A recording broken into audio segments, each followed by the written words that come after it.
ప్రభువును ప్రియ రక్షకుడైన దేవుని పేరట మీ అందరికీ శుభాభివందనములు తెలియజేసుకుంటున్నాను. జీసస్ ను క్రియేషన్ మినిస్ట్రీస్ ద్వారా ఈ రీతిగా ప్రతిరోజు అనుదిన ఆహారమును మీతో పంచుకోవడానికి దేవుడిస్తున్న కృపను బట్టి దేవునికి ఎనలేని కృతజ్ఞతలు. ప్రియులారా, అందరూ ఎలా ఉన్నారు? బాగున్నారా? మీరు చేస్తున్న ఫోన్ కాల్స్ని బట్టి, మెసేజ్ని బట్టి మేమెంతో దేవుని స్తుతిస్తున్నాము.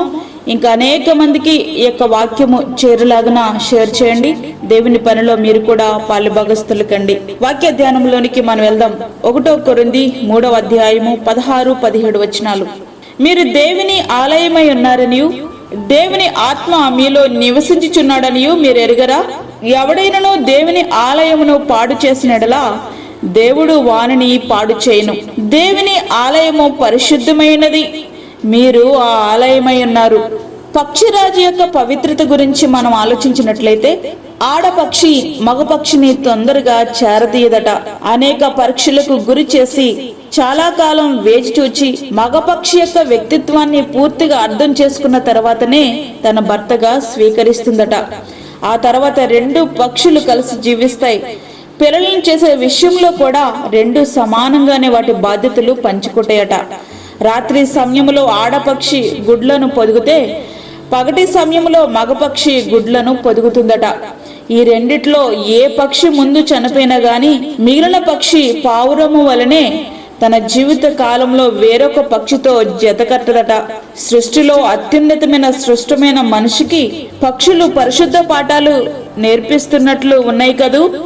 పై ఆకర్షణకు ఆకర్షింపబడి సర్వస్వాన్ని కోల్పోయిన జీవితాలు మనకి కోకొలలుగా కనిపిస్తున్నాయి కదూ.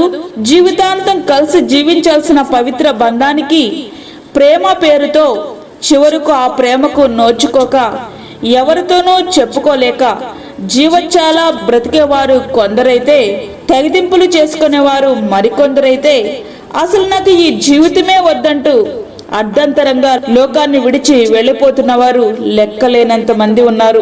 నేటి దినాల్లో చాలా వరకు కుటుంబాలు విచ్ఛిన్నమై సమాధానం కోల్పోయి నరకప్రాయం కావడానికి కారణం అక్రమ సంబంధాలే కదా. ఇద్దరిలో ఎవరు తన పవిత్రను కోల్పోయినా గాని కుటుంబం అంతా అల్లకల్లోలమే. నీవనుకోవచ్చు, నేనెవరికి తెలియకుండా మెసేజ్ చేస్తున్నాను అని.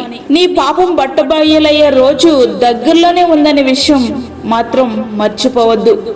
ఇప్పటికే నీవు నీ మనసాక్షిని చంపేసి నీవు మాత్రమే బ్రతుకున్న సంగతి నీకు పూర్తిగా తెలుసు.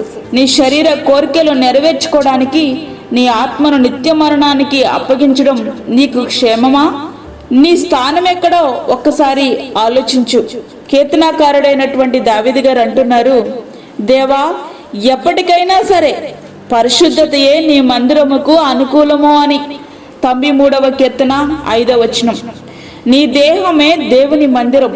నాకు నచ్చినట్లుగా జీవిస్తానని నువ్వు అంటే దేవుడు నిన్ను పాడు చేస్తాడు. ఆయనే పాడు చేయవలసి వస్తే ఇక విడిపించేదెవరు నిన్ను? నేను పరిశుద్ధుడనై ఉన్నాను గనుక మీరు కూడా పరిశుద్ధులై ఉండుడి అని ప్రభువు సెలవిస్తున్నారు. ప్రియ నేస్తమా, వాక్యమంటినటువంటి ప్రియ దేవుని బిడ్డ, కృపాకాలం గతించిపోతుంది. ప్రభు రాకడ అతి సమీపమైపోయింది. ఆయన రాకడెప్పుడో మన ప్రాణం పోకడెప్పుడో తెలియదు. కాబట్టి మనలను పరిశుద్ధపరుచుకుని ఎత్తబడే సంఘములో సిగ్గులేని ముఖాలతో ప్రభువుని ఎదుర్కొనుటకు మన జీవితాలు మనం పరిశుద్ధతో కాపాడుకుందాం. దేవునికి మన జీవితాలు అంకితము చేద్దాం. హృదయపూర్వకంగా దేవుని వెంబడిద్దాం. అట్టి కృపా ధన్యత ప్రభు మనకి అనుగ్రహించునుగాక. ఆమేన్. వాక్యమైన ప్రియ దేవుని బిడ్డలారా, ప్రార్థనలో ఏకీభవించండి.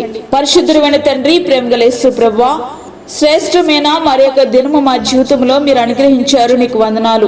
ఈ దినమంతటికి కావలసిన నీ కృపను, నీ క్షేమాన్ని, నీ భద్రతను మాకు దయచేయండి.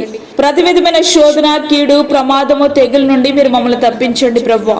నీ పరిశుద్ధత కలిగి, నీ లక్షణములు కలిగి మేము జీవించుటకు మాకు సహాయం ఇచ్చేయండి. చంటి బిడ్డలను, వృద్ధులను, గర్భిణీ స్త్రీలను మీరు జ్ఞాపకం చేసుకోనండి తండ్రి. వారికి కావలసిన నీ కృపను దయచేయండి.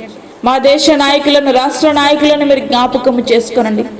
నీతి న్యాయములతో వారు పరిపాలించుటకు సహాయం ఇచ్చేయండి ప్రభువా. గర్భఫలము లేని బిడ్డలకు గర్భఫలము దయచేయండి. ఎవరు లేక ఒంటరిగా ఉండి అనేకమైనటువంటి ఆలోచనలతో నలిగిపోతున్న నీ బిడ్డలకు కావలసిన నీ కృపను దయచేయండి. దూరదేశంలో ఉండి ఈ ప్రార్థనలో ఏకీభవిస్తున్న ప్రతి ఒక్క బిడ్డను నీ కృపగల హస్తాలకు అప్పచెప్పుకుంటున్నాను ప్రభా.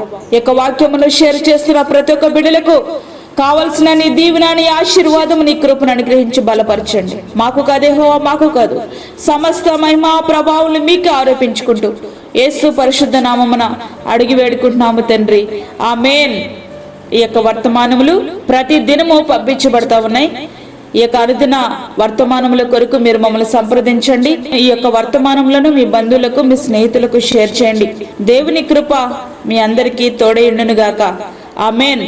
మీ యొక్క ప్రార్థన అవసరతలు మాకు తెలియచేయండి. మా ఫోన్ నంబర్ 9177377559. దేవుడు మిమ్మును మీ కుటుంబమును దీవించును గాక, ఆమేన్. దేవుని సేవలో మీ సహోదరి అన్నామణి సాల్మన్. మరిన్ని వీడియోస్ కొరకు మా ఛానల్ని సబ్స్క్రైబ్ చేయండి, షేర్ చేయండి, లైక్ చేయండి. దేవుడు మిమ్మల్ని దీవించును గాక, ఆమేన్.